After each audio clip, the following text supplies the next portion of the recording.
Welcome to selfdiscoverymedia.com, where the orchard of wisdom shows are at your fingertips.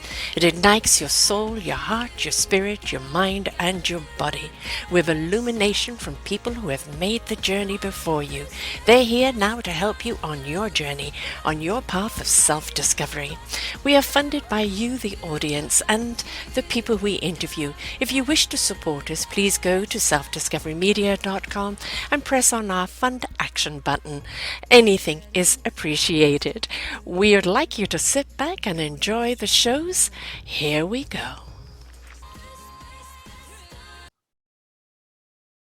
Good morning, good afternoon, and good evening. Welcome back to another edition of Ignite Your Heart and Soul right here on selfdiscoverymedia.com. I'm your host, Sarah Troy, and my guest is Kristi Pederson. A lot to talk about here today, and what we are going to be talking about is actually an extraordinary life, living your best life. So how do we live our best life? There's a lot that we can do. Her mission on this planet is to help people stand in their own power.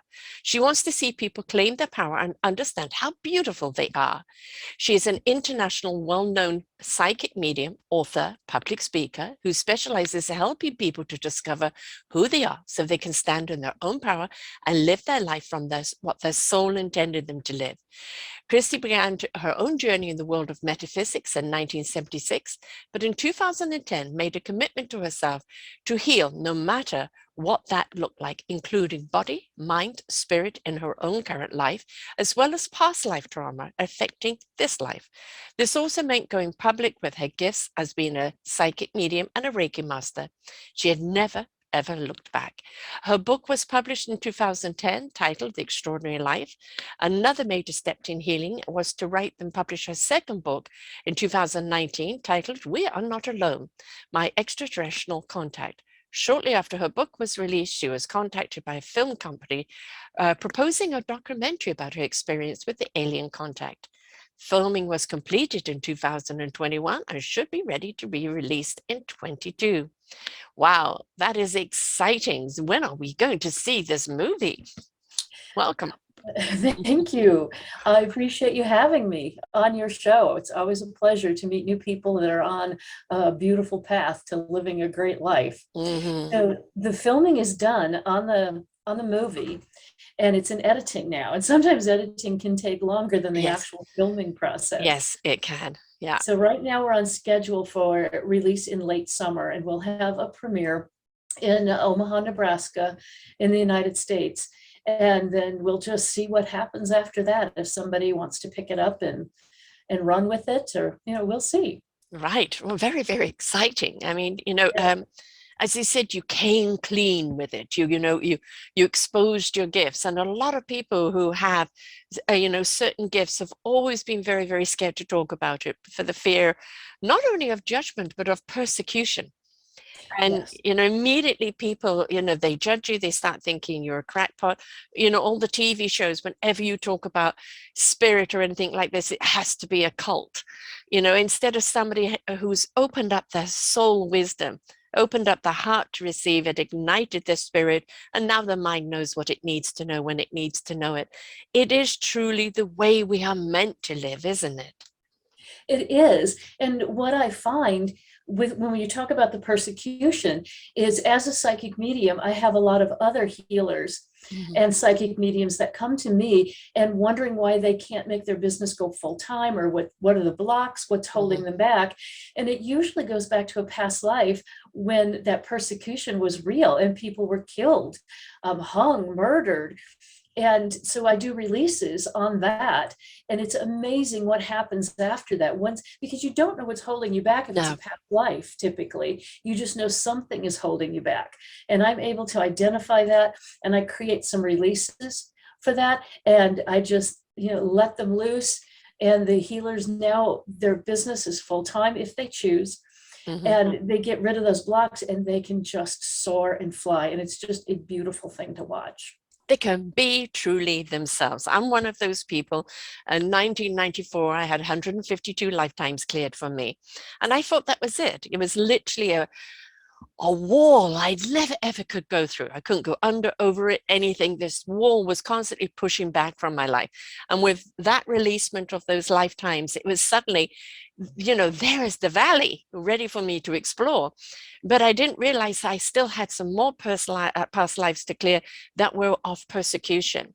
And have always been a spiritual being, having been there since I came here. The persecution of the past, torn and quartered, burnt at the stake, drowned, you name it, it's all been done. Plus, somewhere on the line, I signed a vow of poverty some 50 lifetimes ago. And when this came up, it's like, like the being burnt at the stake and all of that. Okay, I get it. Vow of poverty? Why did I do that? And you're aware of it, and it was lifted. But I don't know, is it still kind of systemically in our tissue, in our human tissue, or in our psychic tissue, that some of these things are still there? I think it's a little bit of both. And I too took a vow of poverty. And I find that in a lot of healers that they have past lives in the clergy in some way, whether it be a monk, priest, nun, and they know that the church is going to take care of them. And they take that vow of poverty. And so they come into this lifetime. And if they make a lot of money at a job, they spend it and more. Goes right through the fingers.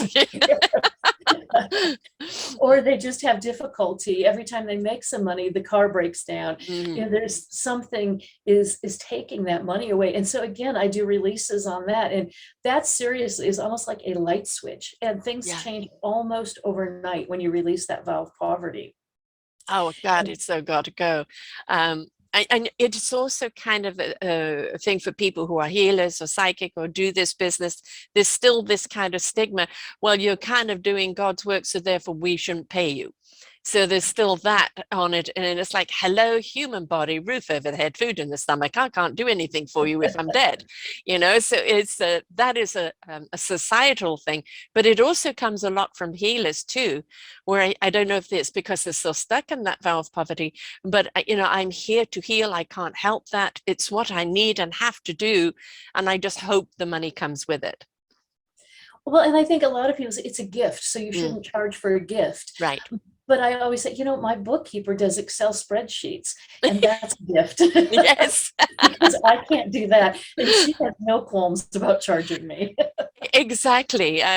We have some very rich performers out there that gift us with their talent, but they make so many millions a movie or a record, and it's why is this? Is it something that we are putting out as healers? Do we need to change that frequency? Or is it still just kind of a stigma that's in society that's being perceived? I think it's still just a little bit of a stigma, but I do see it shifting. And I actually teach classes for the fellow healers around me on business development and how to get through that. So, because my goal is there was a time when people would say, oh, I'm on vacation, so I'm going to get a massage. And it's so special. And now people do it all the time. And it's no big deal. And I want the same thing to be with psychic mediums, is that everybody's got a doctor, everybody's got a dentist, everybody's got a masseuse, everybody's got a psychic medium, everybody's got an energy worker, and have that as just part of living their best life. And know that when people come to me, I say, did you sew your own outfit?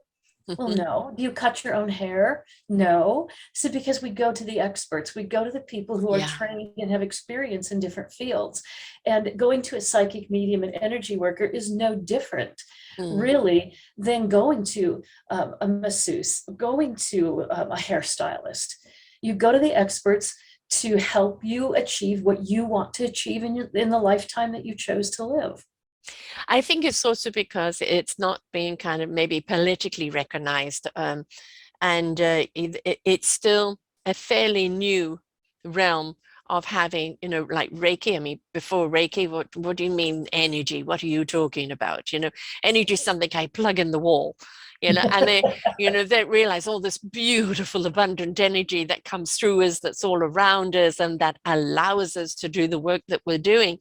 And there's a kind of almost a re-education that has to go out there. And that comes from the people who are the practitioners that are actually doing, then the people who get the results that start speaking about it. But it is kind of like the one drop in the ocean at the time as it gathers. And we've just got to be patient and persistent, don't we? Right. Yeah. And I'm so grateful to the psychic mediums that have gone before me, in particular, John Edward, the Long Island medium, the Hollywood medium, they are real trailblazers to make this more mainstream for the rest of us. And I am so grateful for them doing the hard work, because I think they take the hits for a lot of us. Well, I mean, all the trailblazers do. All the people that opened up the door for us, they had to go, they took the bullets for us, right? And they laid the path for us. And in anything, I mean, I'm watching the Olympics right now, and there is the snowboarder that 2010, I think he's won every medal there ever was. And this was his very last Olympics. And he tried to do, compete with the young ones, 20 years his junior, and he did exceptionally well, but he tried kind of one particular jump and fell, but it was his very last run and ever in competition, and the entire people around, every sportsman, applauded because he paved the way. What's the name? White, I can't remember his name. Shaun White. Right, that's it. And he paved the way. He was the trailblazer that opened the door to wonderment and belief. Like there was one guy there who was 10 months old when he won his first gold, and this kid is up there now winning these medals, right? Because it's that inspiration begets invitation, and when you step into that light, you shed that light on others. Exactly. And we all need mentors. We all need people to look up to, something to aspire to. And we have to have a great deal of gratitude for those people, because you're right, they took the bullets for us. And my path is easier, but I'm also making the path easier for the next generation. And that's the ripple effect of life, right? It's I'm a firm believer that if you want to see peace in the world, be peace. If you want to see love, be love. If you want to see abundance, be the abundance. And that doesn't mean, that it always is the abundance in the bank account. It's the enrichment of your heart, soul, spirit, of your action, right? We have a lot of reaction in the world, but that action of authenticity, integrity, and coming from our heart and souls is something that I think we're begging for as human beings, and people are looking for in any which way they can get right now. You're right. And another class that I'm teaching is living the life your soul intended, because as a society, we are programmed to look outside of ourselves.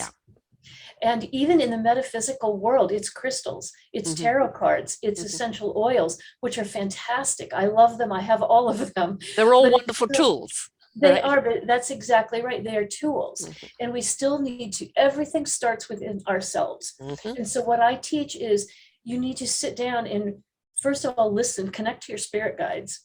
Listen to them and ask these vital questions. Who am I? What do I want in this world? Because people say, we all know it's not the house, it's not the car, but most people don't really know what they want. And it's always a base emotion. It's always, I want peace, I want balance, I want freedom, I want happiness. That's what we want. And people think, well, if I have this outside thing, if I have all the crystals, I'll be happy. And it's like, no, it's not the crystals. You want to be happy. And so you wear the word happiness or balance or peace, whatever your word is, you wear that like a banner over your head. And every decision you make, does that support happiness in my life? Does that support the person I want to be? Does that support the life I want to live? And when you do that, it automatically narrows that decision-making field down for you. And it becomes much, much easier to start really living an authentic life, because now you know who you are and what you truly want. And then how does it feel? Okay, I want happiness in my life. I've decided that. That's what I want. How does it feel when you're happy? What are you doing when you're happy? What goes on inside your body? What goes on inside your mind when you're happy? Those are the things that it takes time. I would say there's no finish line here. No. There's no end. You're watching the Olympics. The Olympics, they come to an end. This is a lifelong journey that we're on. And I would say we all know exactly who we are in spirit. When we come to planet Earth, it's like wearing a blindfold. And it's like, I said, what? Who do I want to learn? And we get so confused. And it's a lifetime of remembering who we are in spirit. Right. We're Isn't that spiritual beings having a human existence. And yes. when we have that human experience, then we can actually reach out and touch and feel and hold and experience it through the physical. It heightens that experience even more. And it's a wonderful partnership. But when we only live from the human aspect of it and disconnect the spirit side of it, we're constantly in turmoil, because we're not connected. We're not connected to our energy source. Our generator is not on. Our compass is not being guided. And so we have to open up to that spirit guide, to that beautiful, universal, divine energy and wisdom that needs to come through an open heart, not a closed heart, and allow, don't dictate. A lot of people, well, yes, I'm going to manifest and I want this and I want that. No, you said the magic word to me, feel. Feel. Let the universe know how you would like to feel. I would like to feel peaceful and secure and have the ability to do. And the universe now has that energy signature it can feed you. That it, oh, I manifested a Maserati. Oh, great, wonderful. When are they coming to reclaim it? It's true. It's sitting in the garage because you can't afford gas. Yes, exactly. So, our thoughts do become things, but a lot of people, I think, just get stuck in the thoughts and are too afraid to feel. But the only connection you can have to your inner self and to your beautiful divine presence is by feeling. Absolutely. And that starts by listening. And that's listening to your inner guidance, listening to your spirit guides. And I have to tell you, I'm writing my 4th book right now, which is being channeled from a spirit. And he is the voice of a collective. And so I'm writing this. And one of the downloads that I got this morning from him was just, he loves to put things in very simple terms that humans can understand. And they said, think of life as the children's game of pinning the tail on the donkey. If you didn't have your blindfold on, it's like, okay, I've got the tail, I see the donkey, I'm going to go up and do it. But when you come in this human experience, you've got the blindfold on and somebody spins you around and then you've got to find it. And so how do you do it? You listen to the people leading you on behind. You're hot, you're warm, you're cold. And then we turn and adjust until we achieve success. And I thought that was a brilliant analogy that came down, is because we come into this human experience with a blindfold on and being spun around and we're just trying to find our way. But if we listen to our spirit guides, listen to our gut, those are our cheerleaders that want us to succeed and want us to have what we want. I always say the universe wants what you want, but you got to be pretty clear with what that is. Yes, don't send out mixed messages. Because you might get what you thought you want and it's you weren't clear about it. The movies today, so many things like Star Wars, may the force be with you.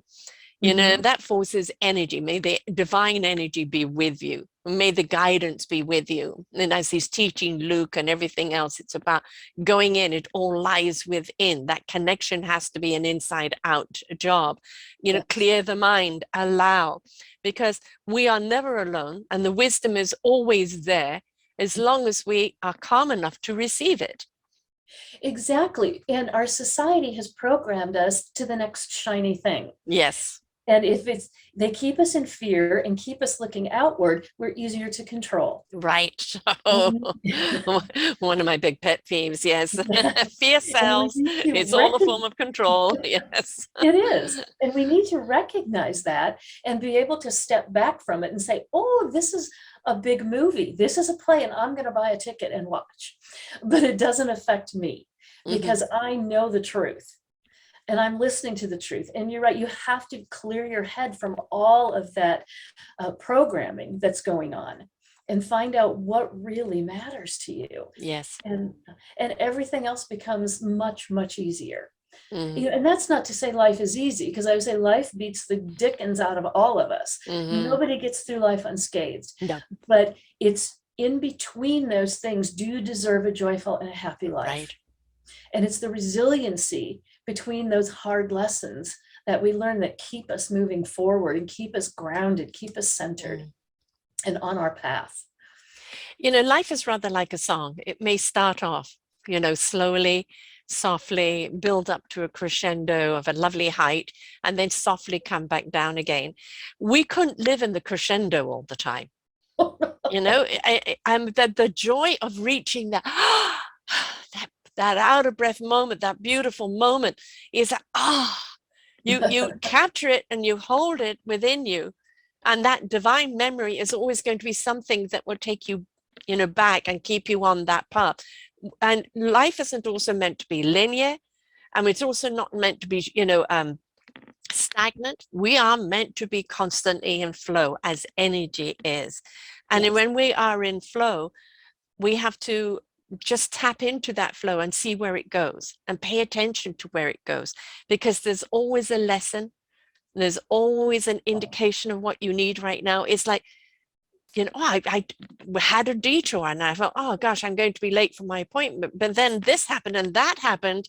And it was fantastic, right? There Right. was no mistake there. The divine wanted you to go on that path. And sometimes we have to surrender to that, don't we? Tune in. You don't need to understand why, just allow. You're right. And it's actually helped me with some childhood anger issues. Mhm. And, traffic is a huge trigger for a lot of people. And so, when there's a detour or construction, there's something going on. Now I look at it and say, oh, there's an adventure, or they're saving me from an accident. They're Mhm. helping me on my path. And I look at it now and I just say, thank you, Mhm. instead of, Like when why? somebody cuts you off, it's like, okay, clearly you're in a bigger hurry than I am. Mhm. Right. So it is again how now we are reactionary creatures, and that doesn't mean we're not going to get mad sometimes. We're not going to get upset sometimes. There's a Mhm. great deal of injustice in the world, and you can't be neutral to it. But Right. being angry, taking up arms, spitting something out is not productive, it's not creative, and it's certainly not fruitful. So, we have to take the deep breath. Yeah, okay, you're upset. Let's bring us down to a level where we can actually now, well, what are you going to do about it? Right. And we are human, and part of being human is to experience the Yes. variety of emotions. Mm-hmm. But are we experiencing those emotions for the right reasons in the right time? And I think that's what we need to really be aware of. And you're right, with injustice, it's like, yes, that does make me angry. What can I do about it? But if I'm getting angry just for the sake of being Yeah, angry, that's something. It's like, let's maybe save that for another day or right. another reason. Spend it in a different way. I mean, this is why, some people may take up boxing or go running or go and do something. You've got that anger energy and it does need to be spent. So go and spend it in something that is beneficial to you, so that you have a clear heart, mind, spirit, soul in order to know what action you can take to do something about it. Because no creativity comes to you when you're in the mad state. So spend the emotion in some way, right? I agree 100%. And journaling was my biggest tool. Mm-hmm. And I remember when I started journaling, I took a course and I had to journal for 3 months every single day. And some days it would be like, this is stupid. I don't want to do this. I don't know what to write. Been there. But you stick with it, and all of a sudden things start coming out. And so the first 2 years then of journaling, because I continued even after the 3-month course was over, I continued journaling, and I took it down to 1 day a week. But it was about 2 years of what I call venom coming out. And it was all this anger Yeah. that I've been storing. And now I can go back probably 23 years of journaling and you won't find anger in there. Right. I'm questioning, I'm asking, what's the next thing I need to do? What's your advice on this, as I connect to Yeah. myself and my guides? And so when I recommend journaling to people, they're just, and they start, they push back sometimes. And it's not for everybody. No. But the huge benefit that it can give if you give it the time and get past the anger, get past the, I don't know what to do with this, you will create your own flow. And it is, I say it's like therapy, and it's free. Yeah, for me, it's I couldn't do the journaling every day. But what I did do is I started blogging. I first started writing articles for my brother's online magazine, and then started just with my own site and blogging. And it would be like, this is an issue, or this is, an observation, or this is something that I want to see change. And for me, it always had to work out into what can we do about it? You know, always had to come up with some sort of solution, a different form of mind and heart set of what we can do about it. So I still do that today. I do my own show every week where it's the observation. And, you know, my show this week is why do we love an enemy so much? Is it because we're avoiding the demons inside? You know, because we love to hate someone. Yes. We, you know, and we the superhero is going to come and take care of it for us. So we can avoid taking care of it for ourselves, but the demons are lying inside of us. And that enemy inside of you is what's crippling you. And all it needs is a little love, a little listening, and a little releasing, right? Right. And I think a lot of it goes back to our childhood. Yes. And it's the love that we maybe didn't receive. Right. Or the affection, the TLC, the attention. And so that comes out in ugly ways as an adult, and that's hating someone else because, you know, we hated the way we were treated. And I see that with parents all the time, that they treat all their children the same. And I get it. If you've got a lot of children, it's hard to, but you know, you see it all the time with children raised in the same household with the same parents, and they are so completely different because they come into this world with a different life plan, a different life lesson. And if they're not getting those needs met by their parents and they don't deal with it as an adult, it comes out as anger. Yeah, I'm, you know, that was very much me. And eventually I discovered true colors. And then I realized as a, you know, personality trait. So, and I was a completely and utterly different personality trait to my family. So it kind of became part of the forgiveness of why they couldn't see me, right? And why they couldn't hear me, because under their particular personality trait, you know, I'm the same way as I look at them and I can't live life that way, you know, and it's purely because the way we observe and interact with life was just totally on a different plane. And, you know, it became kind of a little bit more of a little bit more of a forgiveness on both sides, a little less judgment of who we should be. You've got to be like me. No, you're like you. You know, you're taken. I want to be like me, you know. And from there then came the understanding of various numerology, Chineseology, astrology, and looking at the common threads of each one of those personality traits which we have in Chineseology, numerology, astrology, and where was that common denominator? And then realizing I am that, like I'm a number 8 in numerology, which means I can attract money, but I have a strong number 9, which is philanthropy. I give it away. So it's like, hello, money, as it goes out. And it's like, okay, I'm aware of that now. What can I do to try and hold on to it a bit as it goes out? And I think the more we're actually aware of our human wiring, the more we can actually allow our soul, spirit, wisdom to actually come out and really, really participate in this world. And, you know, we have to go back to, we picked our parents and they picked us. In a soul sense, it's like, why did I pick them as my parents? And a lot of times it's for something to bounce off of. Right. Achieve and to realize what you don't want. Yeah. And so there's really nobody to blame. We can't point fingers and we can't play the victim because we chose our family members. We chose our parents. We didn't necessarily choose what the parents would do, but we can't choose what's going to happen to us. You know, one of the gentlemen I've interviewed a few times, Rob Shearer, he started a whole comfort cases thing for foster children because he was a foster child, but he was one of 10 children, and the parents would have them kneel on the kitchen floor and play Russian roulette and say who were going to kill first, Ma, when they were drunk, you know. And no child chooses that. The soul may come in and say, I want to have an experience of discovery, but they don't necessarily choose what happens to them or how it happens. The lesson is how, despite what is happening to me or happened to me, how do I rise up into my beautiful divine presence? And so what it does for people who are willing to go through that journey of healing and process, they step in and that becomes their calling. The whole experience that they've become through, they are now the healers of, because they understand. And that's the reason why sometimes we have to go through the suffering we do. Yes, I agree with that. And I tell people periodically through our lives, we have 3 choices. Yeah. And that is to be the victim, to survive or to thrive. Yes. And so many people choose that victim role. I mean, the gentleman that you were just talking about could have played a victim instead of rising above it. Yes. And what did I learn from this? And how can I help other people with it? Right.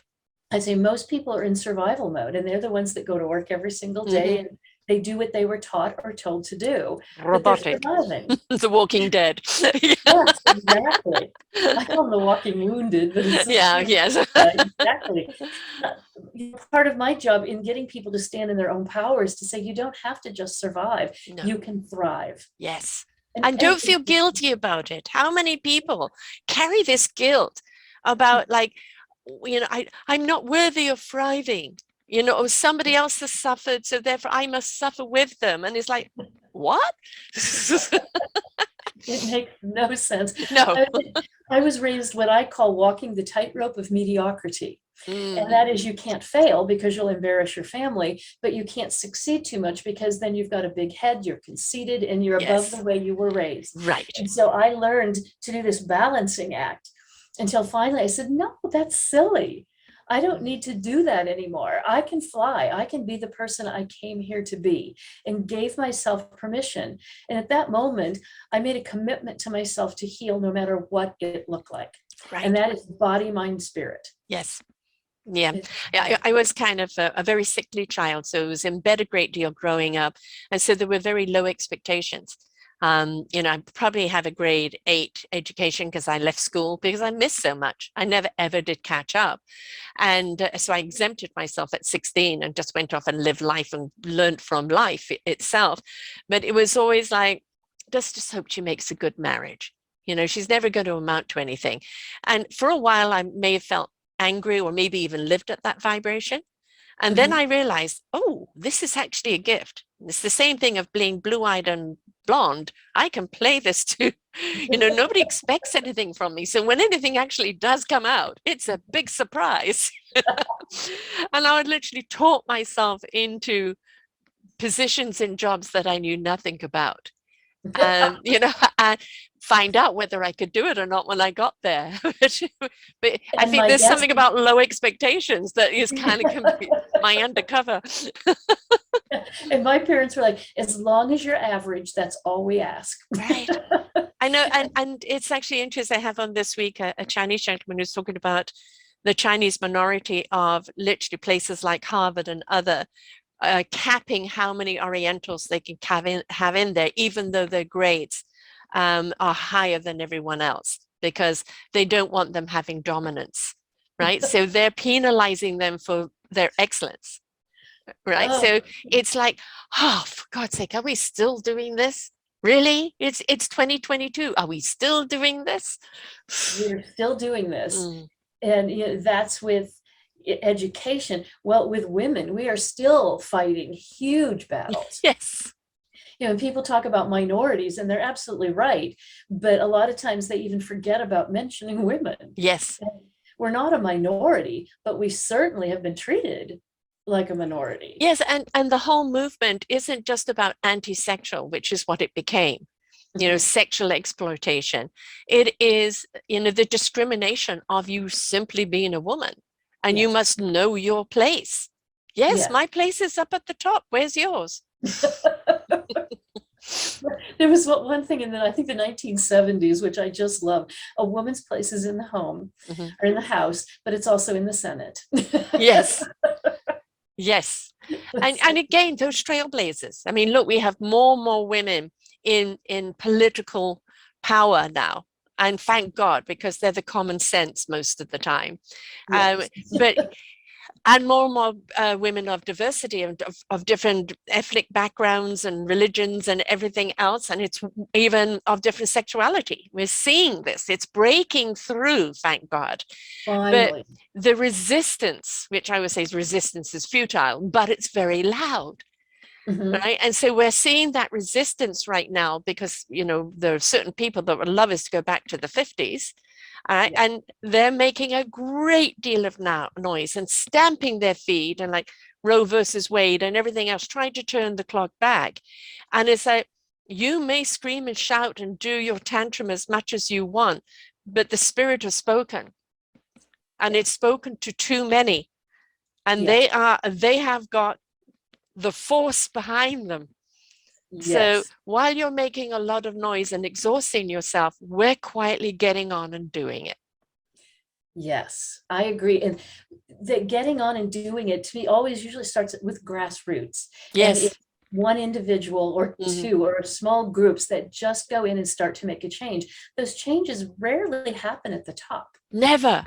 Yeah, and that's where the resistance, yes, a lot of that is. Yes. So it's people like you, it's people like me that are living our authentic lives and making those changes and teaching other people. We're leading by example. Yes. Yes. And not telling other people what to do. We're living our own lives. And if they want to come along, hallelujah, the more the merrier. Yeah.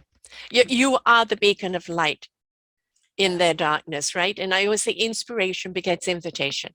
You know, when Harry met Sally, I'll have what she's having, right? So when you're inspired by someone, it's not about what they're doing. It's about who they are. Yes. That allows them to do what they're doing. And people, you know, are so inspired by that energy, by that love, by that courage, by that strength, by that ability. And it's like, how did you get there? And this is the reason why I do these podcasts.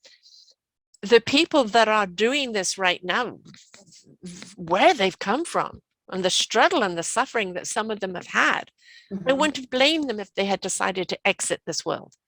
But instead, they took the pain, they released the pain, they channeled that pain into something that became a fight for others so they wouldn't have to go through the pain or they could heal from the pain. And those are the grassroots people that are changing the whole entire vibration out there, and kudos to them. That's my job to bring them to everyone. Well, and that's, you know, mine is a little bit different. But with my second book, We Are Not Alone, My Extraterrestrial Contact, I said that is the bravest thing I ever did, is to write that book. Right. Yes. And it's got you a movie deal. Yes, having lifelong experiences and having no one to talk to. Right. I know. You automatically go to, am I crazy? Yes. Am I nuts? Should I be committed? And all of these things. And finally, I sat down after meeting with some people, a support group and things like that. I sat down to write this book, and I struggled because what are my family going to think? What are my friends going to think? They're going to judge me. They're going to shun me. And I thought, you know what? I'm not writing the book for them. No. I'm writing it for other people who have had experiences and have nowhere to go, no one to talk to. Exactly. And that's when the book flew out of my fingertips, and wrote it, published it, and in that movie. Exactly. and that's because your story matters. Your story is the story of so many others. I have never considered myself an earthling.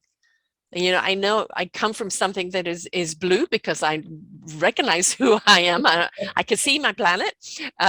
And I came here right at the beginning, and my job was always to ignite those heart and souls to tap into the universal love and energy. It's always been that, no matter what other roles the human has taken or what persecutions I've been through there. So I was what I called the knowingness person, where even as a child, again, I didn't do well in school, so some classes I was exempted from, and I would go and sit with the teachers, art teacher, math, music teacher, and we would get into conversations because I've always loved the conversation. And then I would just suddenly say something to them, and they go, where did that come from? What did you say? I don't know. How do you know that? I don't know. I'm just in the noise. It's just channeling through me. And I can go places where I want to sit alone, and somebody will come and sit next to me, and it's something they need to know in that time. I don't question it anymore. I don't even look for it. It looks for me. If it's meant to be, it will be. And it's okay, because that's what I'm here to do, right? And if you can accept the gift that you've been given, if you can accept the role that you've been given, don't worry about anybody else's opinion. And don't compare, please, never compare. This person's this psychic and it's doing that, and you've got to be like them. No, this is your instrument. How do you use your instrument? Because these are the people you're playing for. Yeah, everybody comes from past lives with trauma, but they also come from past lives with talents Yes. and gifts, and they need to recognize that is, how do they choose to express that? But Yeah. everybody comes with talents and skills, and that needs to be acknowledged. We have a show, I don't know whether you've got it where you're at, but it's called Dirty Jobs. And there's a gentleman who goes into these filthy, dirty jobs to find out what it takes. And he said there is one job that he didn't even know existed, and yet it is imperative to our survival. And it is people who pick up roadkill from the interstates and highway systems. And he said, most people don't know that job exists, but if they No. didn't do that work, our roads would be impassable. Ah. And isn't Hey, that it's scary to interesting? know that there's so much roadkill out there for a start, Yes. right? Mhm. But that there is actually a job in picking that up. It must be heartbreaking. I would think so. Yeah, Where would we be without them? And they right. need to be honored just as Yeah, much yes, as a doctor, an attorney, a yeah, psychic medium, a whatever, because we need them. yes. And they need to know that they're needed, and Mm, what they do is special. yeah. I'm always saying this, the janitor is just as important as the CEO. If you walk into a building and it's dirty, immediately your mind changes of what this company is. It's Mhm. already tarnished when you meet the CEO. But if it's clean and pristine and welcoming, it sets the stage, right? And this COVID has been one of the greatest gifts to all our wonderful workers out there that have been taken for granted for so long. Our nurses, our doctors, our janitors of the hospitals, the amount of work they've got, right? And the cafeteria people who manage to keep everybody fed while they're working 24 hours a day, our storekeepers, our truckers, all of these people we've taken for granted and considered low life because the CEO is in the Fortune 500. They're all important. Well, they're nothing, absolutely zero without all of those other people. And we're starting to recognize that. I Yeah. wish the CEOs would start recognizing that. Some are, but there are some that are far too high up in their little ivory towers to realize, that uh, all of those people could actually crumble their foundation at any time, right? Yes. And there are some people with such high narcissism that they're unable to see. They're just, you can show them, you can do a bullet point on them, it doesn't matter how you present it. It's never going to connect. There is no empathy in them. So, Correct. and we know who a few of those are, a few leaders in the world and a few corporate leaders in the world. And Mhm. it's really all out for them. And Yes. a narcissist cannot be cured. A narcissist can only help themselves if they admit they're a narcissist, and most of them never will, because it's never their fault. It's always everybody else's. Um, so the empowerment has to come up from the people below them and around them to defuse them. Yes. Yeah, I agree. Absolutely. And again, that starts with grassroots. It starts with the people that are being taken for Yes, granted. yes. And for them to have the courage to step in Mm-hmm. and say, I'm worth something. Yeah. And here's my skill, here's my talent, and appreciate it. Yes. And, to understand that most of them have gone through the journey in life that has led them to this point, doing what they're doing. This is their self-discovery. Mhm. And some of those journeys have been rocky, and some of those journeys have just been a hiccup, but it was that constant calling. But they went down and worked the life expectation. Well, I was very good at this, so I went and did it. But it's not what I really wanted to do. And then they find that courage and that strength and realize, you know what? I can do what I want to do. And Yes. whether it's an artist or whether it's a healer, whether it's all being tapped into what your gift is. Because not everybody spiritual is going to end up being a healer in some way. They could be an igniter Mhm. through, their art, their performance, musicians, especially. One of my guilty pleasures. I love interviewing musicians because they're so connected already. It's beautiful. Um, it isn't about the fame and the fortune. It is about the music and what the artistry means to people, how it moves people. They And cannot not do no, they that. can't not. They can't not. Same with a writer. My brother's an author, he's written all his life. He took time out this summer to actually have a break because he was writing like crazy, and then back writing again. And that is his gift. That's their gift. Mhm. And it's here to serve us. And I think that's one of the things we need to understand. Whatever your awakening is, whatever your beautiful gift is, no matter what the opinion of others is, this is your gift to put into service. It is to share with the world. That is why you're here. I tell everyone has got the same purpose in this life, and that is to be of service to others. But how are you going to express it? Right. And Right. give yourself permission to dream. Yes. Oh Give gosh. yourself permission to thrive. Give yourself permission to do what you came here to do and not be what you think other people expect you to be. That is, again, comparison, competition, and this expectation, society's expectation, are absolute soul killers, Mhm. right? Because it doesn't allow you to tap into who you are as a beautiful essence of what your gift is. When you discover what that gift is, it's the genie out of the bottle now, right? There's no going back. No going back. And it's out. It wants to experience, it wants to get going. And all the facade of all those other things kind of drop by the wayside because that spirit is just, I'm free now. I'm free. Let's get going. We've got a job to do.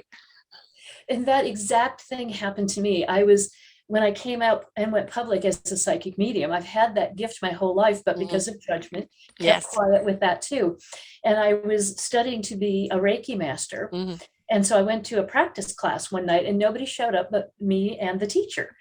And at that moment, I knew something came over me, and her mother had recently passed. And I said, her need for closure with her mother is more important than my fear of being discovered Yes. as a psychic medium. And it's just the two of us. It's safe. Mm-hmm. So I gave her a spontaneous medium reading. And she was safe, but she also had a big mouth because she started telling everyone. And within a couple of days, I was getting phone calls. I hear you're a psychic medium. I hear you're a psychic medium. And at that point, I put my stake in the ground and I said, yes, Yeah. I am. And it took 1 year for it to be my full-time job. Right. Right. And it's Yes. the courage. It's giving myself permission to say yes. Yes. And nobody else can give you permission other than yourself. Right. That's the only person that needs to give you permission is yourself. And we all have the courage, every single one of us. And I think, one of the beautiful words that I've been using a lot that I heard was flawsome. We are all flawsome. It is our flaws that we learn from that makes us awesome, right? Because perfection is in the imperfection. We look at a diamond that has a flaw. It is worth more than anything else. So why can't we, embrace our flawsomeness? Well, and there's a Japanese term for this, and I don't know what it is, but when a beautiful piece of pottery is broken, they put it back together with gold and it becomes more beautiful than the original. Yes, exactly. And all of us that have taken this path to here now, we've all got those scars. We've all got those cracks. We've all been tripped up and landed on our faces, right? But we kept getting back up because we knew it was important. We kept pushing against the tide. And now whether you know the other people like you around you, you know them in the atmosphere because that energy is there. It's growing and it's growing exponentially. Yes. And don't be afraid to tap into it. Don't be afraid to talk about it. Don't, even ask the universe, I want to meet more people like energy like me. I don't want to feel alone in this. And then step back and allow, because you will be put in that arena. Well, and I say the veil is thinning, but more and more people are having paranormal experiences. Yes. And I am stepping up now on big stages as a speaker to tell them that they're not crazy. And this is happening, and it's happening for a reason. And it's to help them on this path of living their life and loving their life and teaching other people to do the same thing. And it is that domino effect. Yeah. Yeah. It's an awakening. And, when you talk, like extraterrestrial or anything like this, people immediately think of the gray men or the green man and they're coming to get us. And it obviously has got to be a war because every movie has ever said so. Right. And, they don't realize actually they are us. As I say, I identify more with being a being than I do a human. And, we've taken this human form since we first came here. That was the soul contract. And yes, there's probably actual extraterrestrials actually here among us, most certainly. And it's, I can just imagine them looking at it thinking, oh, good, they're moving forward. Oh, no, they took 20 steps back, and it's like, we must be exasperating them. And I would love their intervention. I really would. And I think we're going to see more of it in various ways. I think we will too. One of a hypnosis session that I was under, the hypnotherapist asked me, she goes, Kristi, what does your higher self think about your extraterrestrial contact? And I went, oh my gosh. I said, we're all the same. We all come from source. Yes. And some people are expressing themselves as human, some as ETs, some as angels, some as spirit guides, but we all come from source. Yes. We're all exactly the same.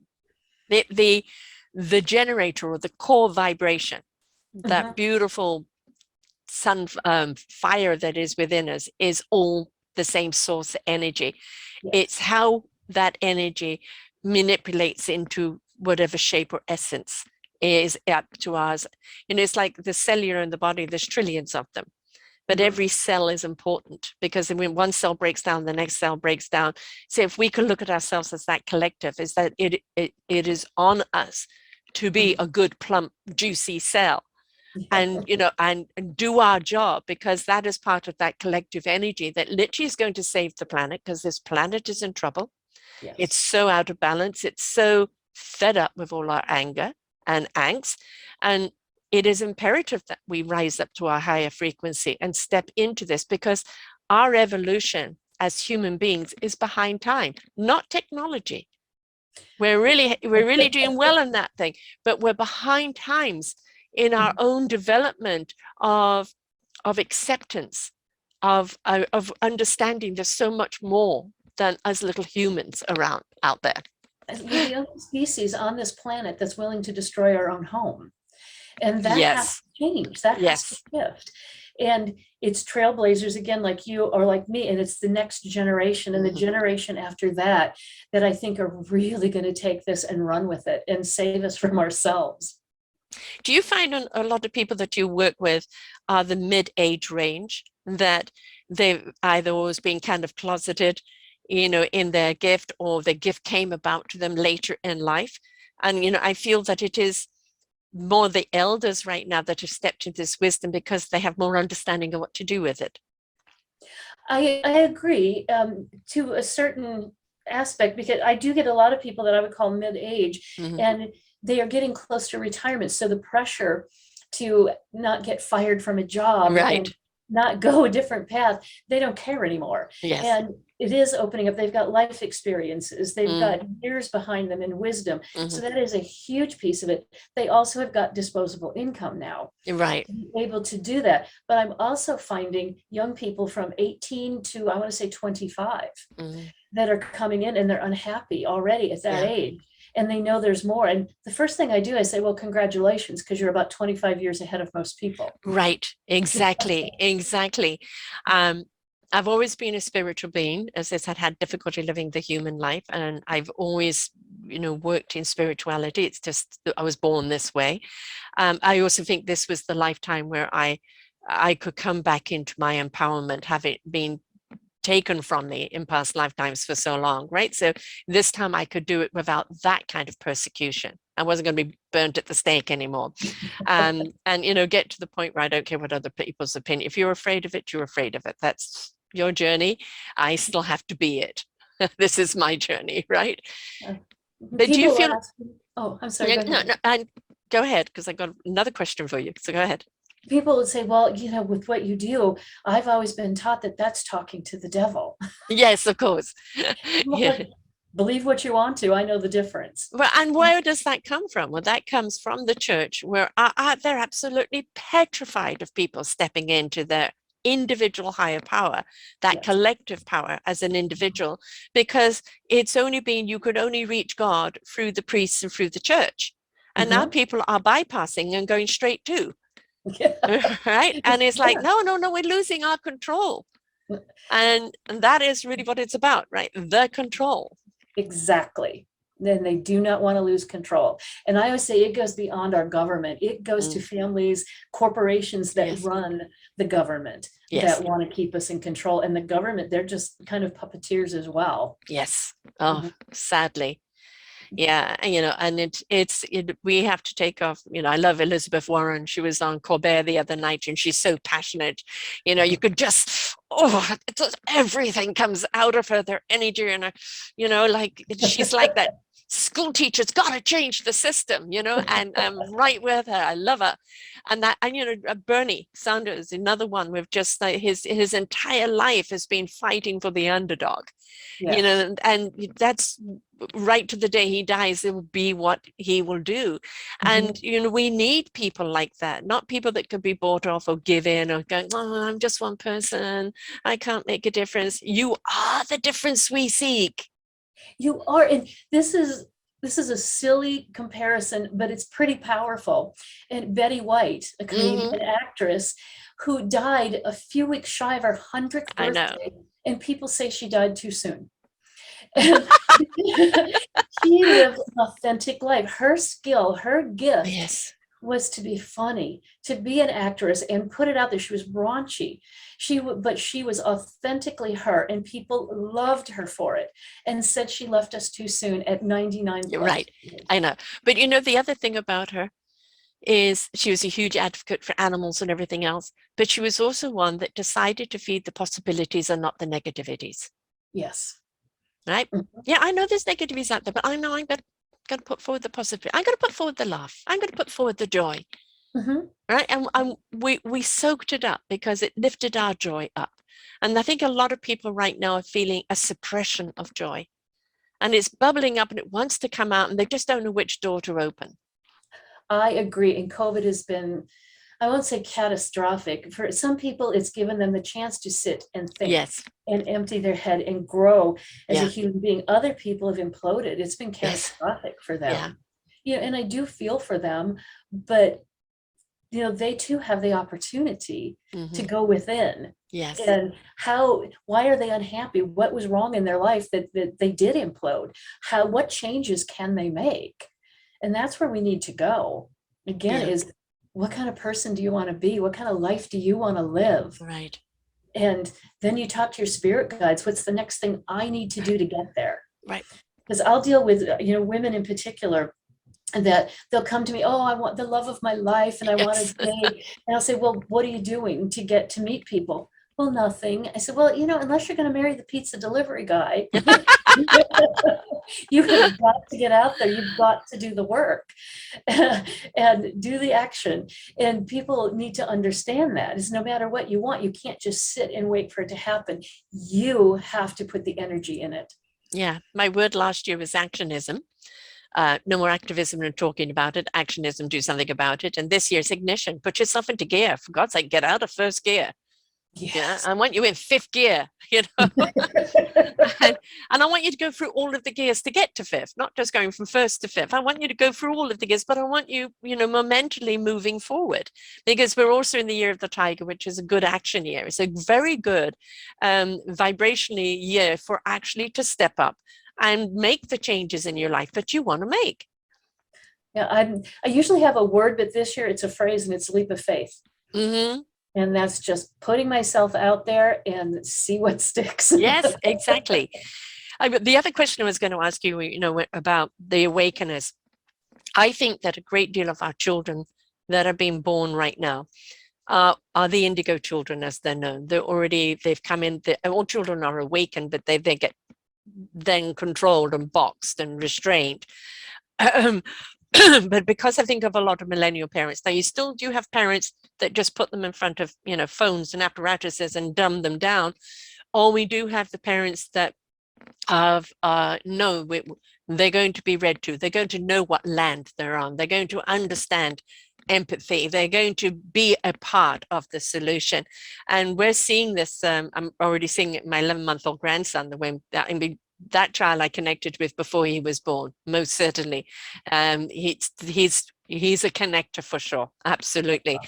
And it's wonderful to see these young children because They're so much more advanced in so many ways if we haven't boxed them, if we haven't restrained them, Yes. and instead encourage them to be the explorers that they are, and just us be the guiders.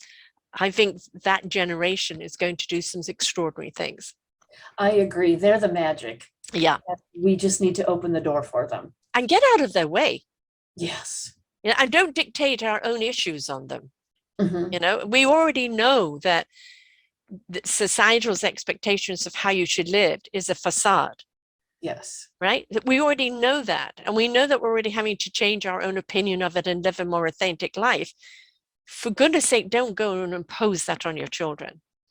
When I work with parents, and I always see the look of shock come on their face when I tell them this, because I said parents come from two different frames of mind typically, and that is, if it was good enough for me, if it's good enough for my child, or Right. I'm never going to raise my kid the way I was raised. Right. I said, in either way, you're living your own childhood over again. Yes. You need to tune into, what does my child need? Yeah.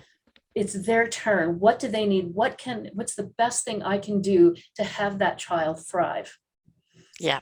And you know, when you look back, you know, I've got 3 grown children in their 30s, 1 grandchild and 1 step grandchild.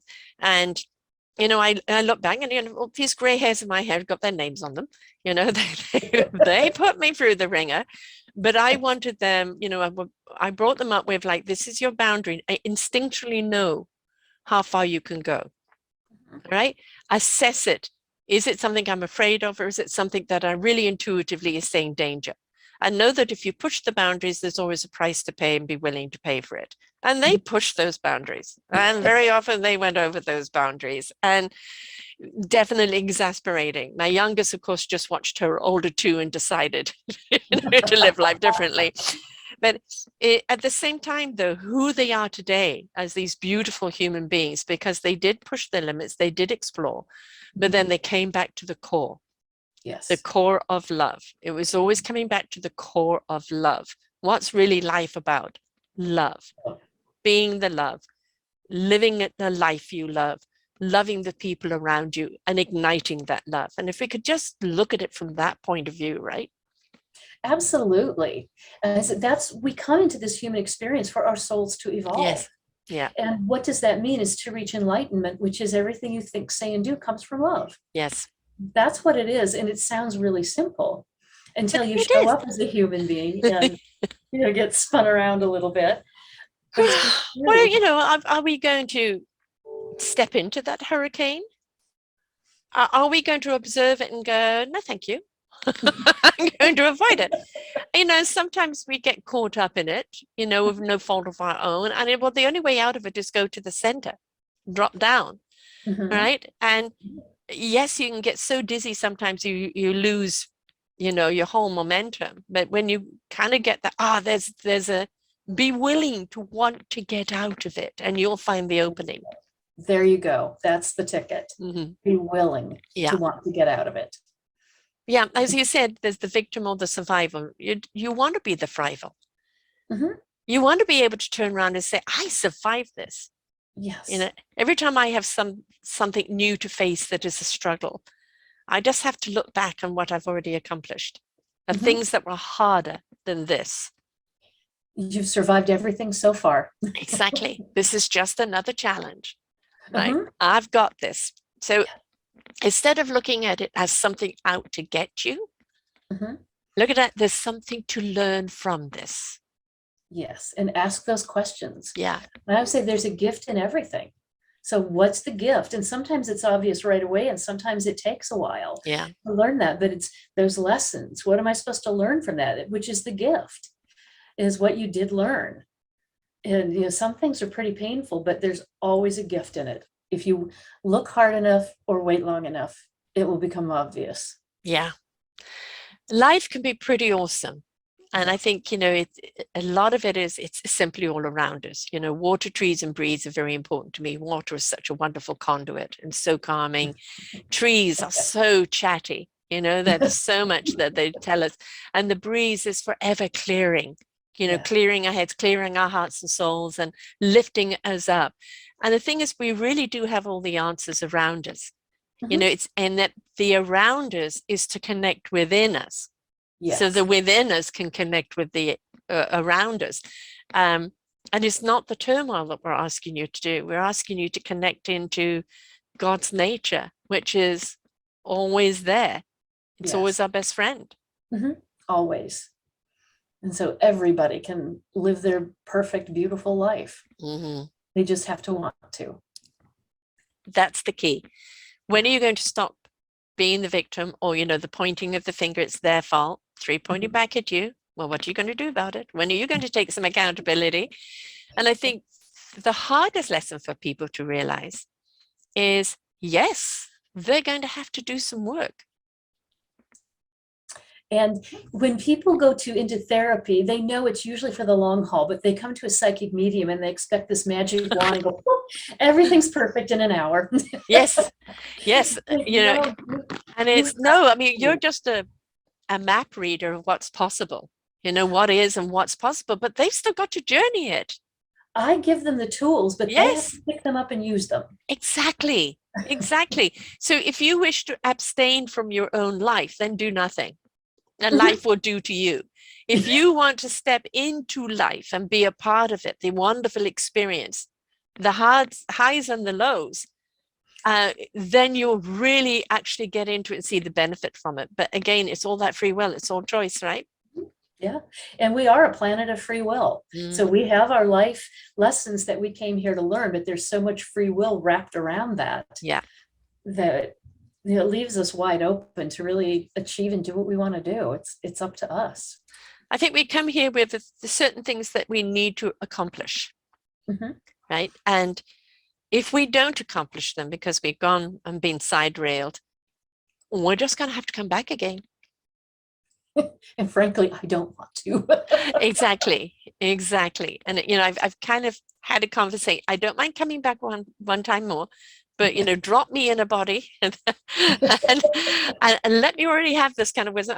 No more battles, thank you. I've done a few thousand years of them. You know, just have me come in and be whatever I'm meant to be, productive. And, you know, none of the battles, thank you.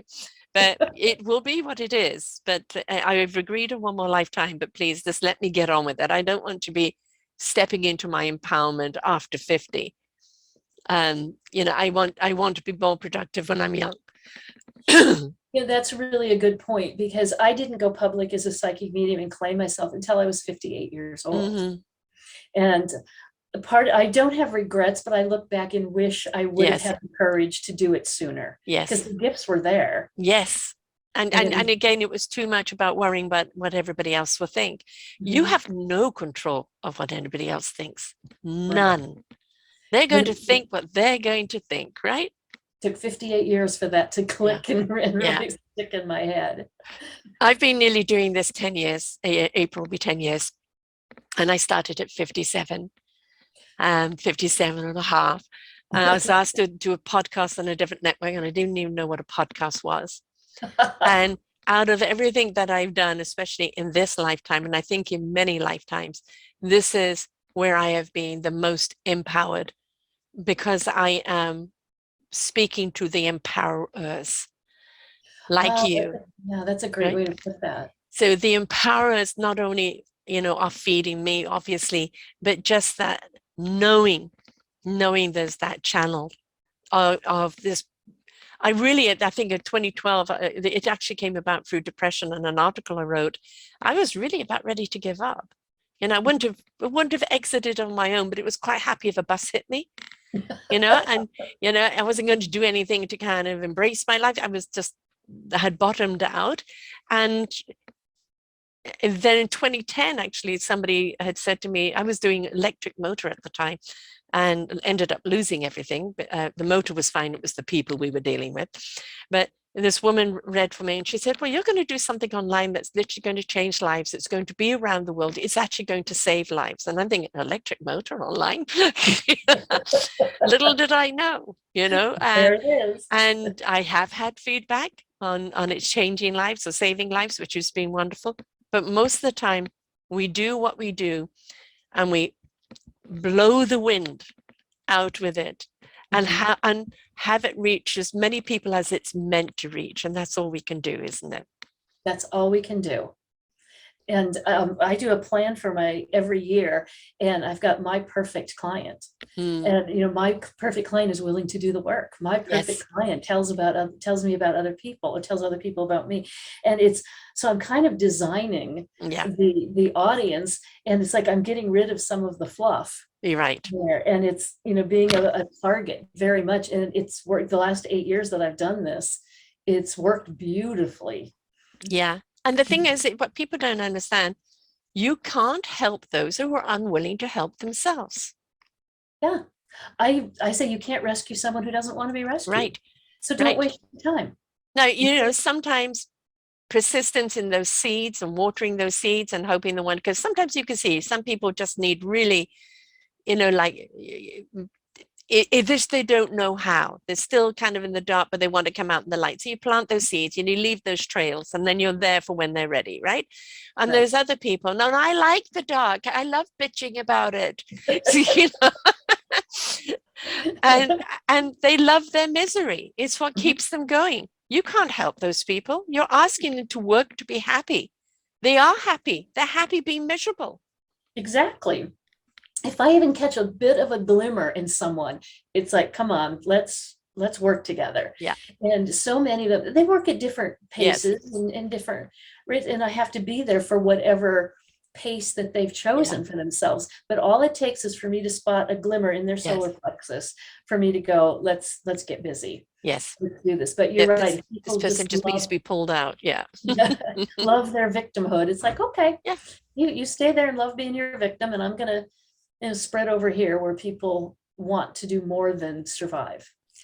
What I am predicting for the future, because 4.5 years ago, I was given a saying, the universe is shaking us up, to wake us up, to change it up, to stand up, to change it up, and grow up vibration, but to grow up as a human race. We're very much in the stand-up phase right now. We have been woken up. Many people have already changed it up. They've decided they're going to grow up, and that's been a wonderful invitation for that. But I firmly do believe that the more and more as we raise that frequency, raise that energy, which is more healing to us as a humanity and planet and all living things on this planet, the more of us that we gather vibration around the globe, the more we're going to, these people are going to get left behind. And they're just not going to be able to catch up, and they will literally die out because there is nobody to feed them anymore. Mm-hmm. You're right. And we talk about, starseeds in particular, people like you, people like me coming on this planet. And you're right, we are all over the planet because they need the balance of that energy in different countries, in different cities, different parts of the world, to create that balance and have that influence in those that are ready to make a change. There's a beautiful Bosnian pyramid that was discovered, and there's Sam, and I couldn't pronounce his surname. It's very long and complicated, but I've had him on a couple of times. And they said when they discovered this pyramid, they discovered some awesome things. It wasn't about the pharaohs and Egyptians and this and that. It was about, they've discovered 1,000 different size pyramids around the world. And some of them were bigger than others, and they were designed as energy sources straight up into the universe. And they were designed to actually be what would power this earth. Really? I haven't heard that. And so people who go there, they say the water, the air, everything about it is healing, it's transforming.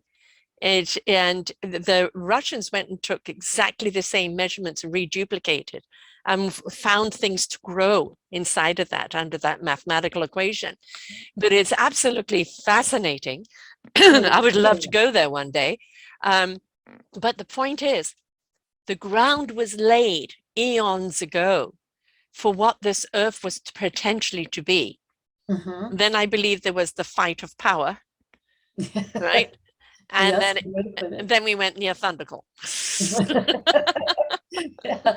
But you're right with the pyramids. They found pyramids on every single continent on this planet. Yes. And how did they communicate that to each other when they didn't have, the internet. They didn't have No, travel of no. really any kind other than a canoe, maybe. So how did that get communicated to every single continent on this planet? But I didn't realize that it was an energy source. That's Yes. fascinating. And there were kind of a few of them that were designed as being the main hub. And then it would spark out all to the smaller ones. But it was put here for it to be what would power Earth. Wow. Oh gosh. Imagine if that had happened, what kind of species we would be. Yeah. And somewhere along the line, somebody decided something different and like, really? I know. And I know I elected to stay behind, and kind of help humans.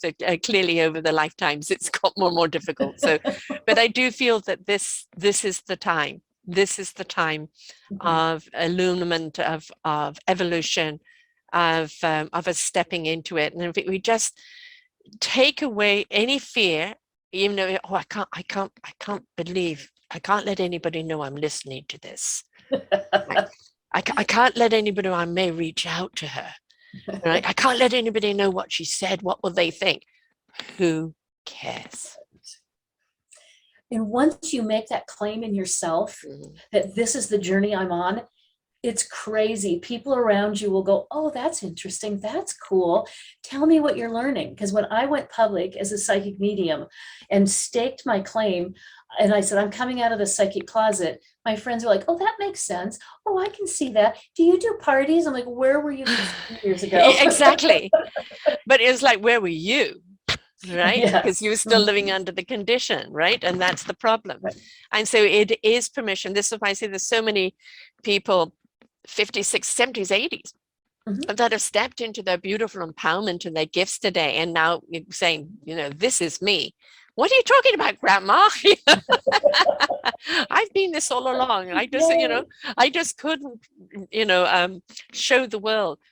There is permission out there for everyone to show the world who you really are, because not only should you stand tall in the gift of who you are and what you're here to do, but it is imperative that you share that energy, because the world and the universe, because the universe is at stake in this right now. It is imperative that we raise that vibration. I agree. It is imperative. That's the perfect word. And ignorance, it can be fear-driven.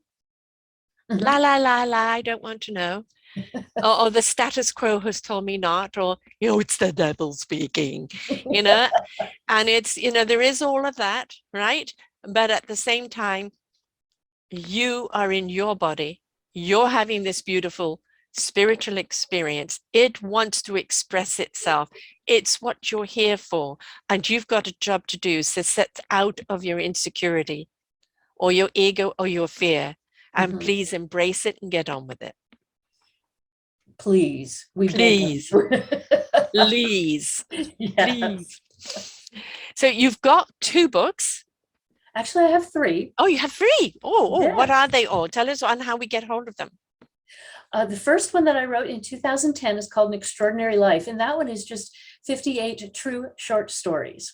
And it's kind of fun. It's got a little bit of spirituality in it. The only way you can get that is through me at kristipederson.com. The other 2, the second one I wrote is We Are Not Alone, My Extraterrestrial Contact. That was published in 2019. And you can get that on Amazon, Barnes & Noble, Goodreads, and then also through kristipederson.com. The third one that I just published is Between Earth and Heaven, A Beginner's Guide to Living a Spiritual Life.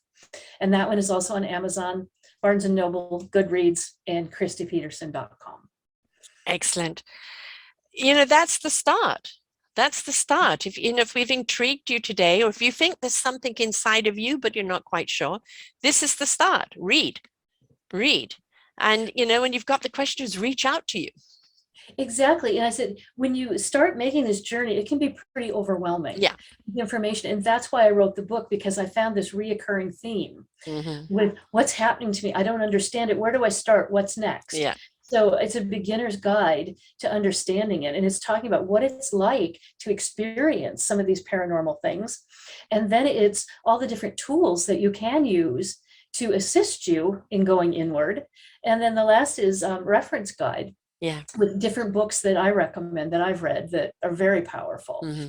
So it's a place to start, and just understanding it's because I know I'm a healer, but I don't know what that means. Right. And so I've got a brief description of like the top 24 methods of healing that are pretty popular around the world. And if you that brief synopsis, you can go, ooh, that resonates with me. Yes. That resonates. And Mm-hmm. then you can go deeper and take a class, buy another book that goes into a lot of depth.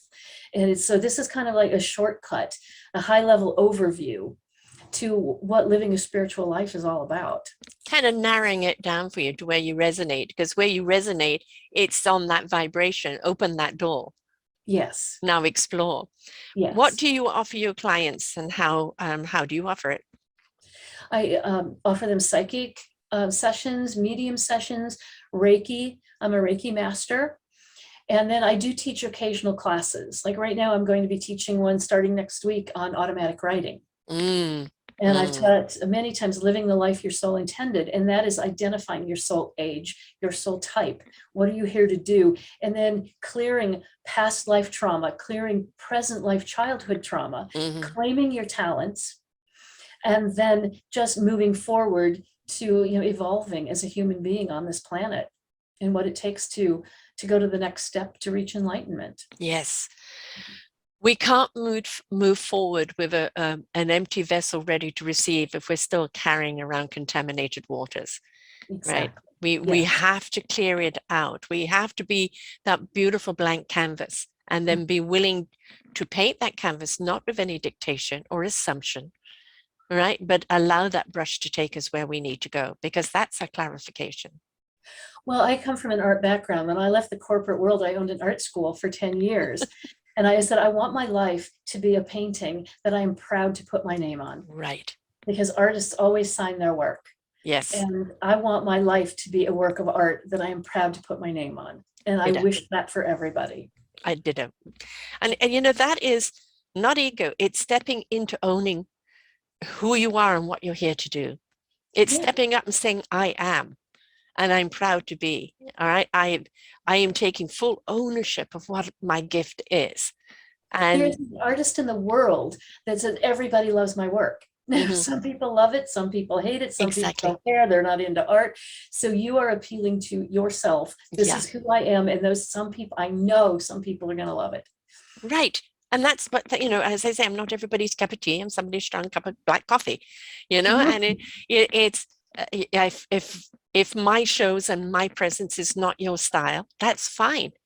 There are other people who may be more on your frequency, or you might be open to listening and have it change your mind or pivot your perspective, right? But it is, I can't, this one size fits all. I can't, and I did for 50 something years, bend myself into a pretzel trying to be what everybody wanted me to be. And all I did was let myself down. Right. And let the people down that I'm here to serve. So step into who you are with your own divine signature. This is who I am, and be proud of your own artwork as a human being. Yes. Beautifully said. This has been wonderful. I've enjoyed it so much. Thank you so much. I hope that you come back again. I'd love to do a round table with you, actually. I have somebody on, was she this week or last week? No, last week, Marilyn, and she very much the past life cleanser, but I think the two of you would be a beautiful synergy together. And I love round tables because the energies just dance in something wonderful. So I'd love to have you back on again and treat us again with all your wonderful wisdom. I would love to come back, and I thank you so much for having me as a guest. I appreciate it. We appreciate it. As the listeners and participators, we appreciate it. Thank you very much. So folks, she just told you her whole program, what she's doing right now is literally taking you from am I, or what's in me, or what's this message, what's going on, right up into embracing your beautiful gift. And you could start off with the book, so you could just jump right into the program, which they find on your website, right? Right. A website again? It's kristipederson.com, and it's the spelling. So I don't know if you'll have that in notes. I will in the YouTube, but not for the people listening. So please spell it for us. It's Kristi is Kristi, and Pederson is Pederson. Kristi Pederson. Yes. Yes. And so reach out to her, because you know something's going on, or you want to know more. You know that there's just something tapping you on the shoulder. Don't let it hold you back anymore. Just come on out and say, yes, I'm dazed and confused, show me a path, because that takes courage. Yes, you've got it. It takes strength. You're going to discover that your abilities, oh my God, they're waiting to come out. And the people you're going to serve are just waiting for your service. So please step on out there, step up. You'll be so thankful that you did. Until next time, folks, bye for now. We hope that you enjoyed the show right here on selfdiscoverymedia.com. Please tune in to our selfdiscoverymedia.com/shows, and you will see all the other genres that we have from you. Every week on Tuesday, we bring you new shows from illuminating people. If you know someone that should be interviewed, please contact us at info@selfdiscoverymedia.com. Now stay tuned for your next show.